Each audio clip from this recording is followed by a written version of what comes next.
researching issues and tracking legislation, and gives updates to member organizations. So we're just thrilled to have them with us today. Yeah, thanks so much, guys, for joining us. I'm going to briefly go through, again, and looking at some of the more recent publications and academic literature on some themes that we've been seeing of how nonprofit organizations are moving forward in this time of COVID. So I wouldn't necessarily say post-COVID, but certainly there's some things that we just have to accept at this point, and that we're operating in an environment that, we have to, just continue to move on to help serve and do the good work that we all do. So just to start off, basically, again, these next 3 slides will kind of cover things that we've seen or that I located that are more in national response as to how nonprofits and charitable organizations are moving forward. So I think we realize that charitable organizations have been hit a bit harder than the business sector when you consider kind of a double whammy, if you will, of the job losses that have taken place at nonprofit and charitable organizations. And then at the same time, if we think about our donor base at our organizations or at nonprofit organizations, when we think that most of our small to mid-sized nonprofits, they really have a donor base that's made up of small to mid-sized donations. So that population of donors, they've been really forced to rethink their giving strategies. We've talked about, some of this confirms for those of you all that have joined us in the past, some of this information kind of confirms what we have been through with you over the summer. And for those of you all that are new, this kind of reinforces some of the information that we've relayed in some of our previous webinars. But donors are really having to think about where they give, and some of that shift has been to nonprofit organizations that focus more on basic services. And then also how much to give. So maybe a $500 gift in the past has turned into $250 or $100 as we think through the situations that we're all in personally. And then when to give. So some donors have also made the choice that maybe this year isn't the time to give, and maybe I'll consider that when things get better for whoever a particular donor is, it's better for them personally and for their families. And then again, I'm not sure to what extent I believe in this, but I've certainly seen some forecasts that posit that as many as 40% of all nonprofits nationally are in danger of dissolving. And then regarding revenue, we've seen or certainly identified a few different resources that even though nonprofit organizations have made that shift to virtual environments, we were really kind of forced into it, and that has affected all of us. Here we sit today with our webinar series that we conducted over the summer, and now we continue into the fall. But what we have seen some information on is that virtual events may fall flat, and over time, potentially may be out of tune with donors as they deal with, again, those things that may be affecting their personal space, their families with mental health issues, and how they ration their spending. Donors may feel a bit disconnected from digital formatted events. Again, it's the world that we happen to be living in now, but over time, all of those great donors that have supported, say, special events and have come out to be social, over time, there is some information that donors may feel disconnected to those types of events. So we need to continue to kind of investigate what that looks like on a long-term basis. One of the things I found that was interesting is that, and I just used $1,000 for example. So any of you all joining us, whatever you consider a major gift, but I just used $1,000 as an example. Some of you all are familiar with my background. I'm a former practitioner and ran my own agency. $1,000 for us was a major gift. And so that $1,000 gift today is or should be far more valuable than yesterday. And that can be whether it be due to efficiencies that organizations have gained as you have thought about how to be better in terms of how you run your organization, or just the scarcity of gifts in general But the key that this particular article asked is, have you been able to effectively relay that message to your donor base? So $1,000 today as a gift should be more valuable than yesterday. We need to make sure that we're letting our donors know how meaningful those gifts are. And so have we found a way to do that, was the argument in this particular article. And then just some basic themes of how nonprofit organizations are moving forward. And again, just to kind of confirm the webinars that we have put on series over the summer and as we continue into the fall, some of this just kind of confirms what we've talked about, but further investigation of your organizational capacity and priorities. Have you investigated what's actually worth keeping in terms of your service provisions? Have you narrowed your focus? Or are you still who you've always been? And we think COVID has really forced organizations to continue to think about who are you today versus who you were before COVID really hit. We've talked about risk management planning is or should be more of a standardized practice.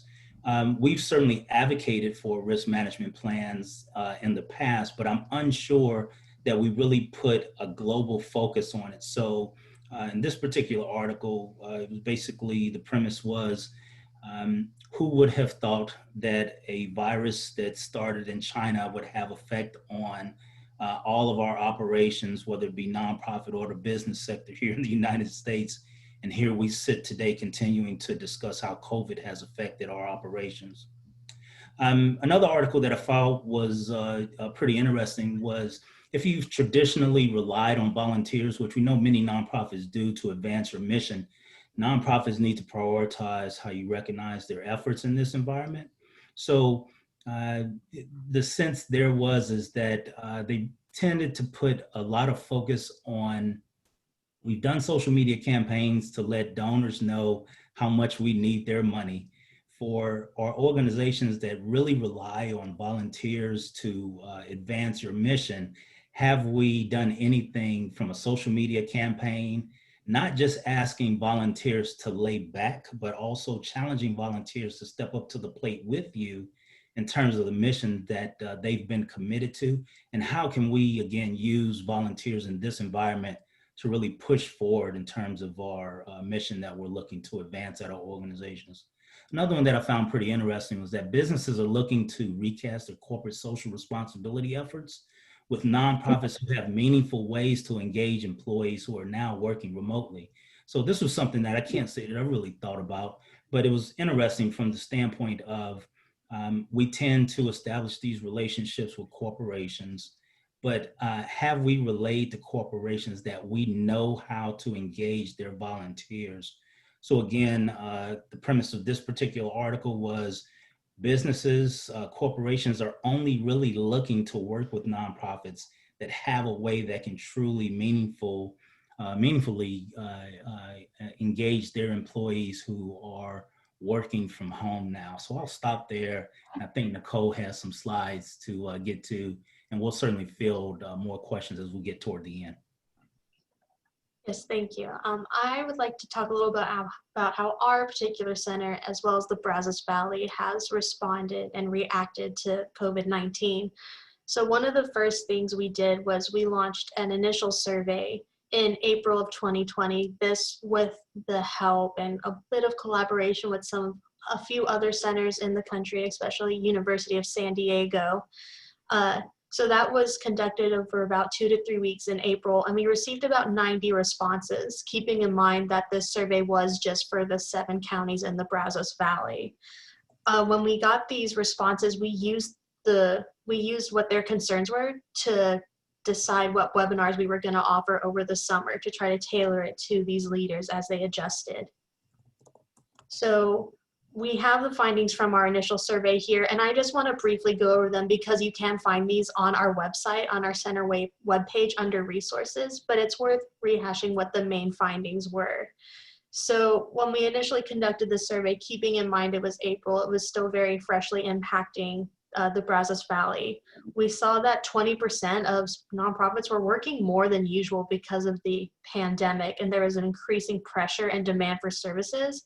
But 75% of these organizations were also struggling to provide these services due to limited ability to engage with their clients and customers for various reasons.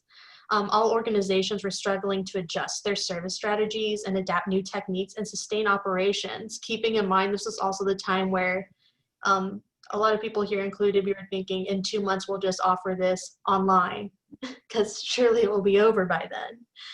Additionally, they talked about engaging volunteers, just like Dr. Taylor was mentioning, how we saw that struggle locally, and demonstrating board leadership and retaining their staff. These are all pressing concerns that these leaders had. And they had a very uncertain funding environment they were facing. They shared a lot of examples about groups working together and how collaboration has never been more important as they worked on adjusting to this.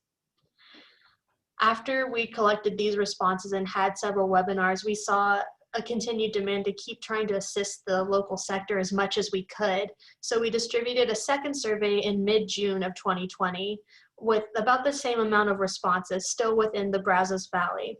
This survey had a bit of a heavier focus on the impacts on employment and the use of federal aid, like the CARES Act and payroll assistance. So 45% of respondents were operating at a severely reduced capacity or not at all, and only 16% of organizations were operating as normal. Half of respondents had to reduce their staff in some way, either through layoffs, reduced hours, or furloughs. And leaders shared a lot of concerns about the declines in donations and loss of fee revenue from programs and services. But there was some signs of how nonprofit leaders were feeling supported by their boards, donors, and partners as they continued to struggle with all of this. The pandemic had extended longer than anticipated, as I mentioned before, and they were struggling to still understand the long-term effects that hadn't been understood in our first survey. So taking a brief look at how things changed over time between the two surveys, in both of them we asked, how are you currently operating right now? And you can see that the first survey distributed in April is there in blue, while the second one in June is in red.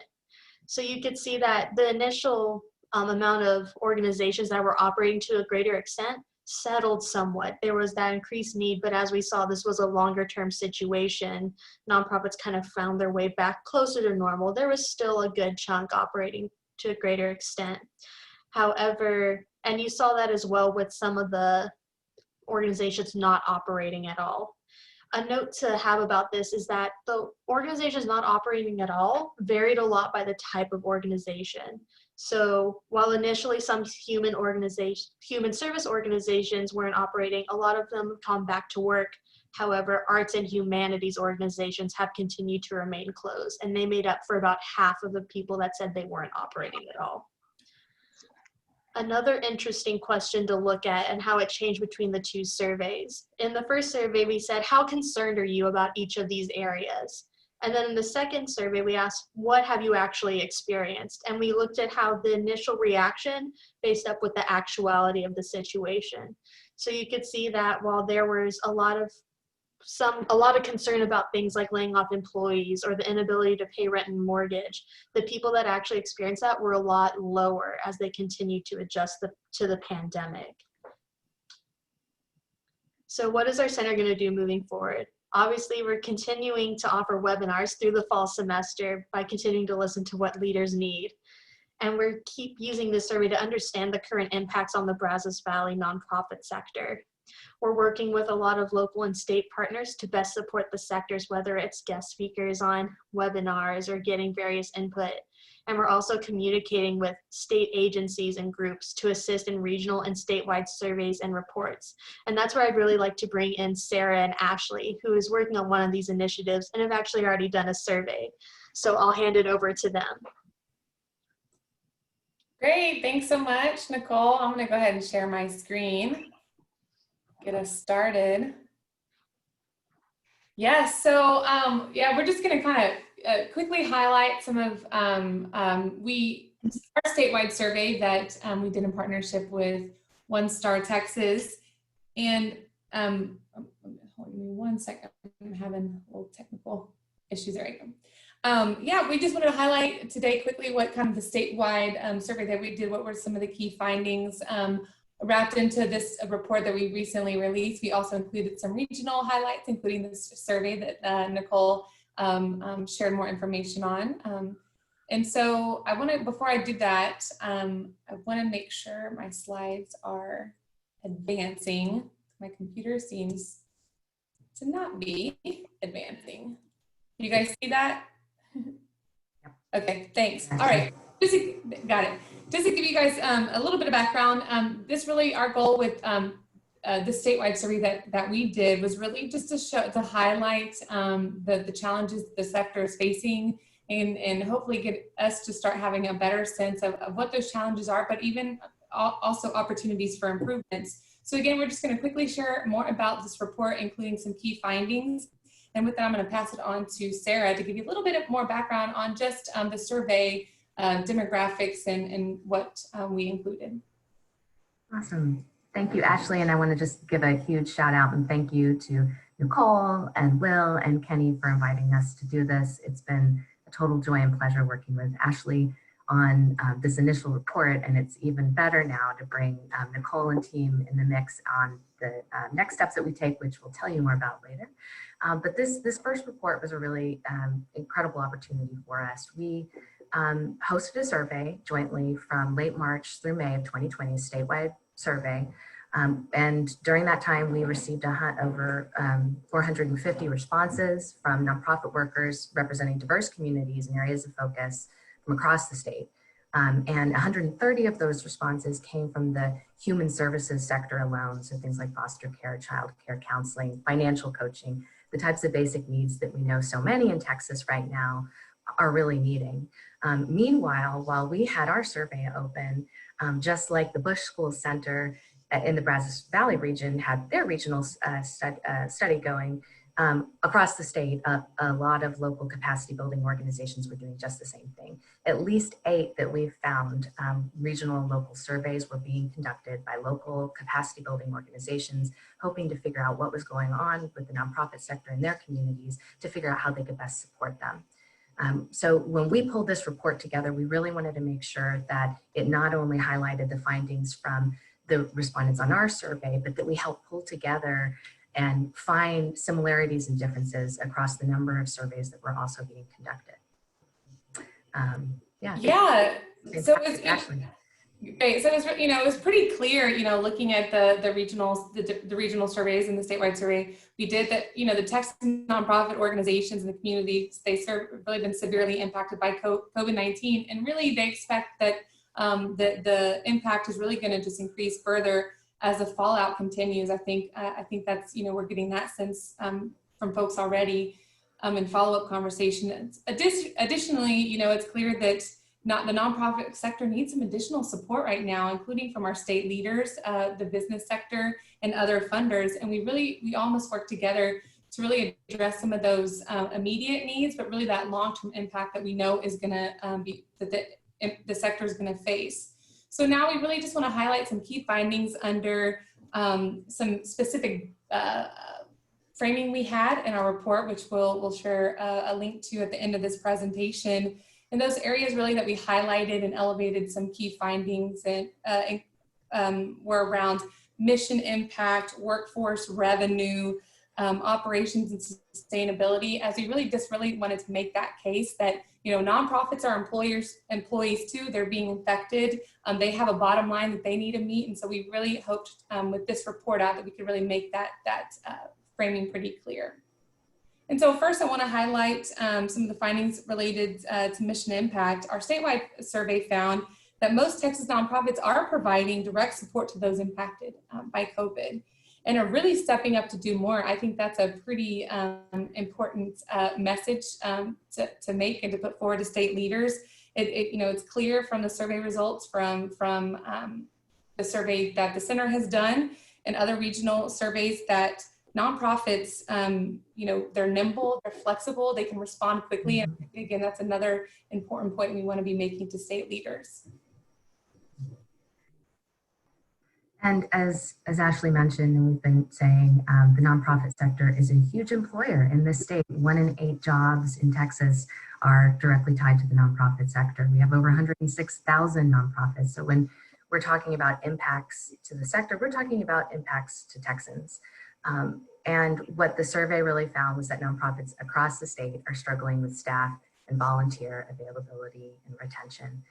40% of respondents are experiencing increased or sustained staff and volunteer absences, and almost a quarter are reducing employee hours or instituting furloughs or layoffs. As a point of comparison, one of the local studies in Denton, that regional survey found that 45% of local respondents had already implemented reductions in workforce due to COVID-19. And again, this was during that March to May time period. But, you know, and also when talking about revenue, it was clear from the statewide survey and the other regional surveys that the majority of nonprofits, you know, they're facing some budget and revenue concerns because many of them have had to cancel their revenue generating events and programs. And we know that, you know, nonprofits rely on those events. They rely on their donors, and, you know, reduced revenue for nonprofits, reduced revenue means that nonprofit organizations cannot have the greatest impact in their community. And I think we're seeing that, and I think it's, again, another important challenge that we do need to elevate and raise that may be different for the business sector. Mm-hmm. Yeah. And it was also really clear in survey responses that nonprofits are experiencing significant impacts to their organization, and that they expected that to continue or actually intensify as the pandemic continues. As the results show, changes in this funding that we've been talking about and that workforce capacity as a result of COVID-19 are just really affecting everything from day-to-day operations and beyond to our nonprofits, who are doing an incredible job of quickly adapting to stay afloat and to meet the increased needs that our communities are facing. 77% of respondents estimated that COVID-19 had or will have a significant impact on their program services and organizations overall, as you can see in this list here. The Houston Regional Survey found that 86% of organizations have made moderate to significant accommodations for the safety of staff and service to the community alone. So just on that one dynamic of what we do day to day in this field. So as you know, you guys know, sustainability is something that's probably on most nonprofit leaders' minds on a daily basis. And unfortunately, as this pandemic has continued to cause disruption in every aspect of society, sustainability increasingly is even more, you know, of concern among sector leaders.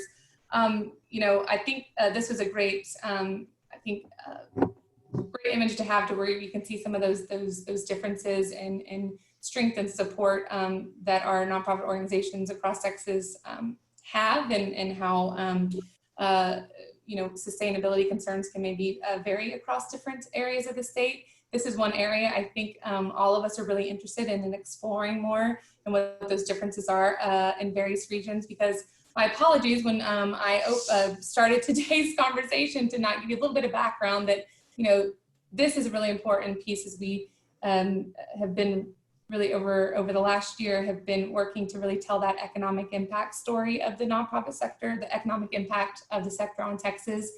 And so this is one area I think there's a lot of room for us to explore further. Anything you want to add to that, Sarah, before I move on, related to sustainability? Okay, I think that's great. And so next, demand for services. I mean, this is what we are here as a sector to do, is to provide critical services, all kinds of services that make Texas a great place to live. And as Kenny alluded to earlier, our nonprofits, I mean, they're everything from our frontline workers to the arts and culture organizations that give us great quality of life. And the sector, unlike many of the other sectors, is in this critically challenging position of needing to either dramatically step up or increase the services that they're providing to the most vulnerable, or adapt what they're providing in major ways to be able to continue to provide services, while at the same time there's a huge decrease in the funding that they are getting to do just this. We are doing more with less than we ever have before, while the needs of the state are greater than they have been before. And nonprofits recognize that we are in a very, very challenging position, and that there is no way that we can do that without the additional support of others out there. Support in the form of funding. We need more flexible funding. We need additional benefits, everything from unemployment benefits to other ways to make sure we can keep things afloat and adaptable. And we need technology to conduct programs and services, keep our staff connected, just to name a few of what we need to continue to meet the demand for services that we feel. And when we talk about additional assistance, the report does kind of highlight what those specific asks or needs are. We didn't have enough time to go into that, but I think it would be helpful, if we can, if all of us, all the regional leaders, all the regional nonprofit sector leaders are saying, they're saying the same thing. We tried to kind of outline that clearly in this report. So I'm going to kind of get us to kind of wrap up so we have time for questions for you guys. In addition to the, these key findings that we laid out in the report, we really wanted to provide, okay, so what does this mean? And, in terms of supporting the sector to address these challenges, we included a list of ideas for actions, recommendations by, various leaders, because as we know, business leaders, philanthropy, and policymakers all benefit from a strong nonprofit sector. So these are just, I kind of highlighted briefly kind of those recommendations, but we do go into greater detail on the specifics of these recommendations. And we hope that this could be helpful to you guys as you're speaking with community leaders within your advocacy efforts. Nicole, I didn't know if we had time to really dive into that, or maybe we want to save that conversation for later as it relates to policy implications. I think we can go into it a little bit now. Okay, great. So, again, I think it's helpful to provide some context. Overall, we really wanted to do, I know United Ways of Texas was very interested in doing a survey and putting out a report to help our advocacy efforts as the legislative session is upon us. Starting in January, that we really wanted to have we wanted to be able to better tell that story and have some specific asks. And so we are hoping through this being a kind of our first shot at trying to tell the story of the impact of the sector. Not only that, but it builds on that work that we've done, the Built for Texas initiative that we worked in partnership with the center on previously, that we're hoping that we can have some some specific asks in January, but I will admit that we still have some more conversations to have. We still have some more research to do. I think some of the follow-up surveying that the center has done is going to be really helpful for us to be able to, really pinpoint those priority asks that we want to make to the legislature, as ultimately, it's going to be a challenging time. It's going to be challenging next legislative session, not only because we really don't know how they're going to meet. So advocacy efforts could look a lot different for us policy advocates. But we really, I think, are going to have we're going to have to prioritize given all of the challenges and all of the wants that every sector is going to be asking the legislature for. Any, I don't know, Nicole, if we wanted to open it up related to any advocacy policy questions that folks may have. Yeah, we're open for any questions. Feel free to put them in the chat, or feel free to just unmute yourselves and ask.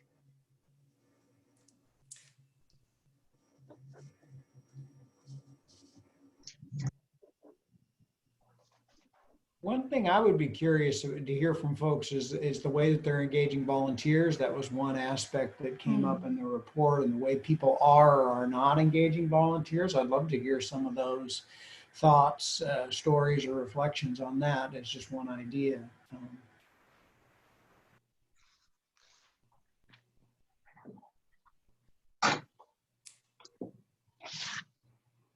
Yeah, thanks for queuing that up, Will. I guess out to anyone who's joined us today, we spoke about organizations that rely on volunteers anything that anyone would be willing to share in terms of what they've experienced there? Are volunteers still engaging with you?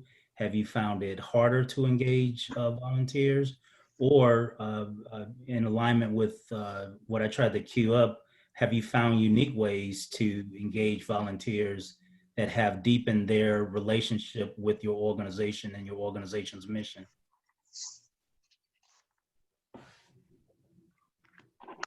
Well, as far as sexual assault goes, during the time of COVID, the need for counseling and whatnot has not decreased at all.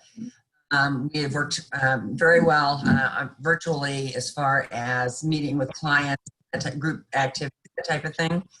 Our area that we're still evolving in is fundraising, but we have seen an uptick in volunteers. So, we're actually celebrating our 100th advocacy group this year. So from the standpoint, we have an increased need. We also are seeing an increased volunteer group. That sounds like Pam. Can I confirm that with you? Yes, it is. All right, thanks, Pam, for sharing that. Did that happen organically, or was it a specific outreach, or do you just feel like your volunteers have understood your mission for a while and stepped up to the plate? I think they understand the mission. The majority of them, as far as volunteers go, it's a very specific. You have to go through extreme education process to do it. So it's just not like you can greet or meet, that type of thing. But I'm actually participating in this month's session just to see how the volunteers are reacting and interacting. And we're really pulling a younger demographic. Thank you for sharing that. That's helpful. I see the answer in the chat to this from Jennifer Anderson, saying that a lot of volunteers had wanted to assist, but because this organization is working with schools, it made it difficult to find opportunities. And I know that that's something that some of the nonprofits that I've worked with have experienced as well, when their program is based around the education system, and the education system is trying to figure out how to even provide basic education programming to schools. It makes it really hard for nonprofits to sync up and provide those engaging volunteer opportunities. What we've seen here at Twin City Mission is if we divide the projects into smaller projects, multiple smaller projects, the groups that want to come in and volunteer with us don't want to come in with 20 and 30 like they've used to in the past, or 40. So we've come up with multiple projects for smaller groups, and that seems to keep them engaged, and we can still maintain those relationships without putting too much on their plate to where nothing's getting accomplished, or less than what we expected was getting accomplished. And there was something that you showed on a slide earlier, Ashley, about reinforcing the value of the volunteers, letting them know how much you appreciate what they're doing. That's more important now than ever before. We can say that every day about all the things that we do. The other thing is we don't have to accept this quote unquote new normal. This is not a new normal. This is a new stage that we're going through. This is nothing normal about any of this for any of us. So if we keep that in mind, we can still make the progress we need to make, as long as we keep the focus on the people we're serving. It's not about any of us in this Zoom meeting today. It's about the people that we're providing services to. As long as we can continue to do that, then we're going to be okay. And it looks like here, Jennifer chimed in twice, and then Jane Stoll seemed to allude to the same thing. And then Ron, over to your comments. In this particular article that I was looking at, it seemed like a whole campaign to really highlight some of the work that volunteers have done, personally recorded messages. So I guess in the case of junior achievement, Jennifer, you went on, and feel free to chime in, to talk about how technology has been a huge asset In this particular article, they talked about a complete social media campaign to really recognize volunteers for the work that they've done over the time that they've spent with your organization, why your particular mission is important to them, and so important that they continue to evolve themselves as volunteers to move toward, yes, I'm happy to do a recorded message to get back into the classroom with the students that I've been working with in the past, because it's that meaningful to them. So maybe I'll stop there and just let, whether it be Jane or Jennifer, chime in personally in regards to your chat conversation. Hi, Kenneth. This is Jennifer Anderson. Can you hear me okay? We can. Okay, excellent. So one of the things that we found very interesting, because of all of the stress and uncertainty caused by COVID, many of our volunteers were calling us before we could call them because they wanted to do something. They were home. Many of them felt fairly secure because they were home and they weren't having to go out, and they wanted to do something to help the kids. And at one point, toward the end of April, with one of our school districts, we actually had a couple volunteers that did a live presentation with a high school group from Alief ISD here in Houston. And there were about 23 students that showed up on the last day of school, 1 o'clock in the afternoon, on a Zoom with the teacher to be able to interact with these volunteers. So you know that the volunteers are making a difference for the kids, and we had a chance to put that on social media and to say thank you. But it's interesting because while there's a lot of reasons for people to pull back, the layoffs, the challenges we're having with the oil and gas industry, all that sort of thing, I think that personally people really feel a need to give and a need to be involved if we can just find the right channel to give them a chance to do that. Yeah, I really love that comment. I'd love to hear from others. I was just going to say, academic studies from the past have really pointed out that traditionally, nonprofits aren't that great at managing and leading volunteers. Volunteers understanding what their responsibility is. Several issues in relation to volunteer management, and like you said, that's a great case where they were really looking to reach out to you. But this is certainly an opportunity to try to get that right, especially in a time like this. Mm-hmm. Anyone else want to jump in on that one? I'll jump in. We've had quite a bit of success using volunteers to enhance our services. So the majority of our services often do utilize volunteers, and because we don't want to take out any of our staff with a potential exposure, we have stopped volunteers from coming in and providing services in person. But what we have done is we have, all of our volunteers are screened, they're interviewed, they have a background check. But what we have done is we have connected them with clients and families. And so they, in addition to counseling services they receive, they are having about an hour a week where they are meeting with usually a college student or an older volunteer who is teaching them calligraphy, is tutoring, is doing anything they can really to help the families. And sorry, I didn't say I'm with Scotty's House, the Child Advocacy Center. So it's really enhanced kind of the volunteer relationship. It's been, when they've engaged in the past, it's been kind of more superficial. And so they're really able to start developing relationships with our clients, which we have heard has been a huge positive of this, even though it's not face-to-face.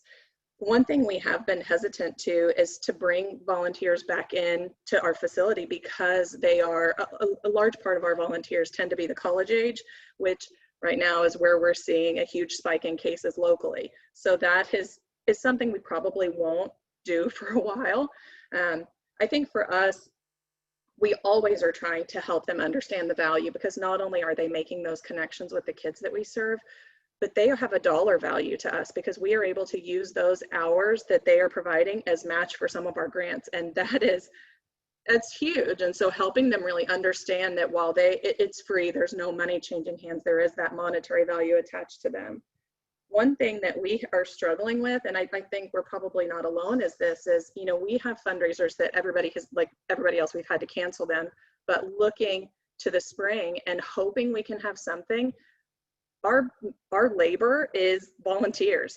We have 150 probably volunteers come together and help us to put on our event in one night. And one, we don't know that they're going to feel comfortable, helping us out. We don't know that we're going to feel comfortable. And so how do we make it work? And we certainly don't have the answer to that right now, but that's really kind of where we are. Is I think we've done a really good job of kind of pivoting and utilizing volunteers so they still have a meaningful interaction with our agency and with our clients.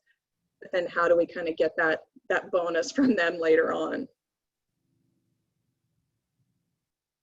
Yeah, I can certainly appreciate that concern, but I would think that you're ahead of the game if they're interacting with you in terms of your core service. And just like it's been in the past, that with a little work, we can certainly, that's our low-hanging fruit in terms of them, responding to your organization financially as well too. So, certainly keeping that in mind.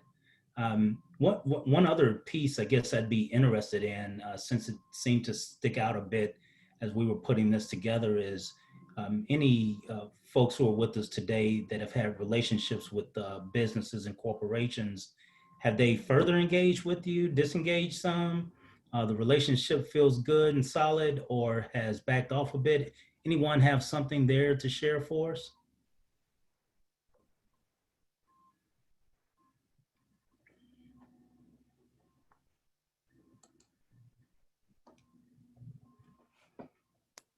And I guess the same would apply to the policy piece and advocacy. Are any organizations gearing up for a big advocacy campaign just in relation to some of the recommendations that were presented by Sarah and Ashley today? So any of those areas would be fine to comment on if you have something for us.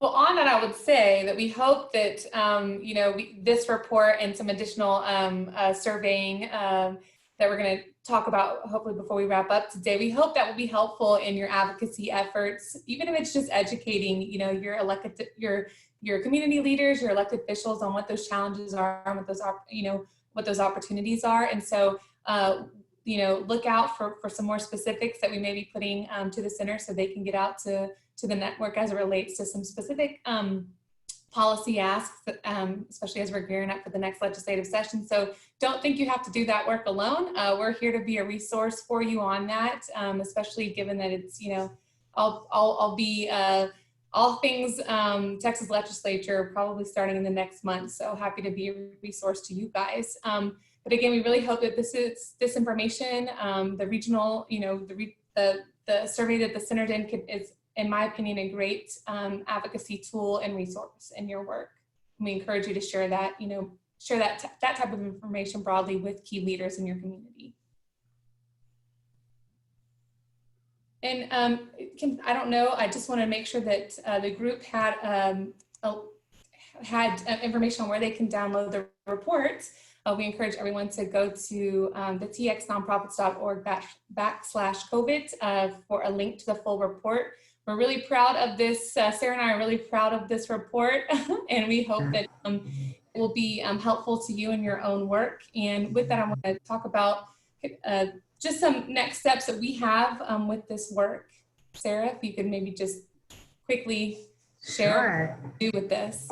We are incredibly excited about this, and we'll be working closely with the Bush School and Nicole and team on it. We are looking to release a second statewide survey, hopefully next week, and it will be open for several weeks where we are really looking closely and drilling into the kinds of questions we can ask so we can gather the best data possible to inform some policy recommendations.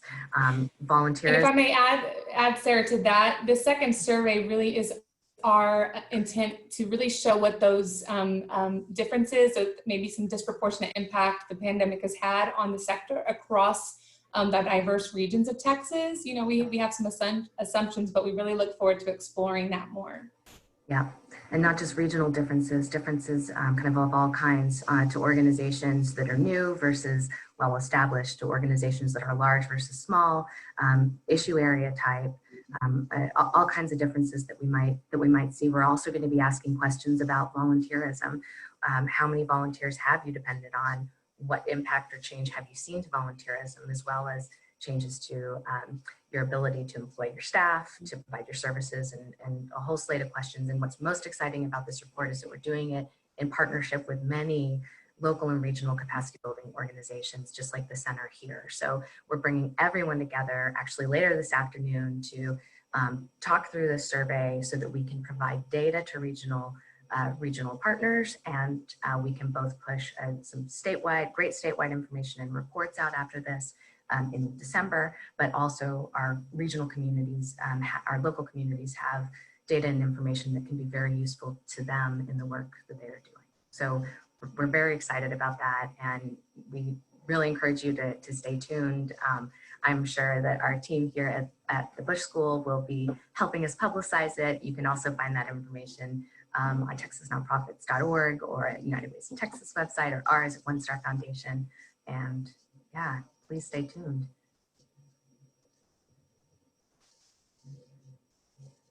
Thanks to everyone, including Nicole, Sarah, and Ashley, for all of our work in putting this together today. I guess out to the audience, we still have a few minutes left, but just to see if anyone wanted to chime in further on anything that they've experienced or that they're thinking about as you move forward in your operation at your organization. Something that's worked for you, not going so well, whatever it may be. Any comments there? Yeah, Kenny, I'd just like to add, I'm not speaking on behalf of all the people that are here today, but I guess in essence, I really am. To Sarah and to Ashley and to Nicole and to you, Kenny, and to Will, thank you for this presentation. It's encouraging to know that we're not the only ones that are dealing with these issues.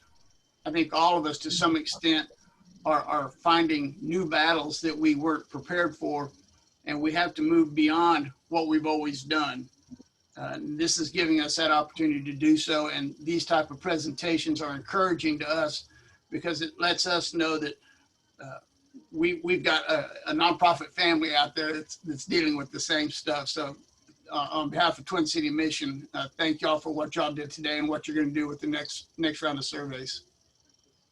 Hey, thanks, Ron, for that. Ultimately, that was our goal. You know, we feel like in Texas, the sector doesn't have the voice, you know, the voice that we know that it can have, and so we hope that this, you know, is just kind of part of that effort that we hope to see in Texas, that the sector can come together, you know, use its voice to move priorities forward, because ultimately we believe that the state needs us and we matter in the state. So thank y'all. Thanks as always, Ron. We appreciate it. Yeah, I guess I wasn't sure that I really wanted to bring it up, but it was funny when I was working on this. I did come across another article. And the timing was quite weird, I must say, that it really challenged nonprofit leaders and executives to, consider the unimaginable. And the premise of the article was something that we've touched on in some of the webinar series that we've had. And it started with partnerships. And we've certainly, advocated in the direction of, organizations partnering with one another, that COVID has certainly forced some partnerships on nonprofit organizations, maybe in a way that we hadn't personally considered in the past, if you will. But with that said, the way that the article ended, and I must say that, when I was a practitioner with Big Brothers Big Sisters, I've seen this happen.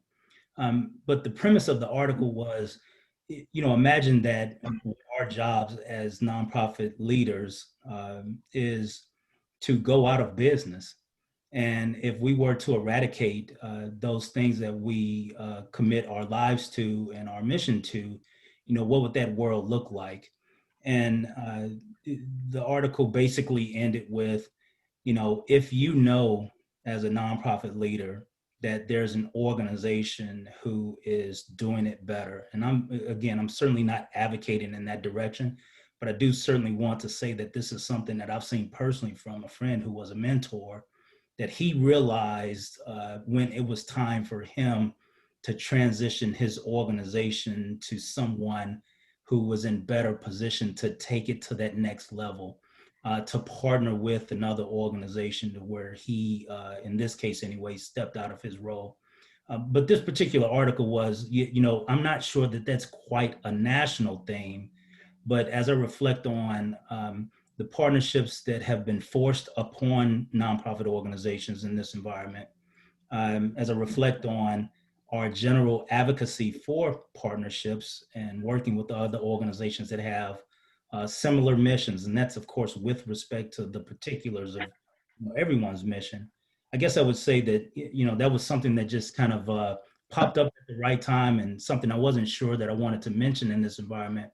But also, again, just in terms of a theme of things that are going on nationally, is just to consider how we work with others as we fight through this time, and some of the data that's been put in front of you in terms of our financial struggles, is just to keep that in mind, that at the end of the day, the missions that we work for, that's the thing that should be first.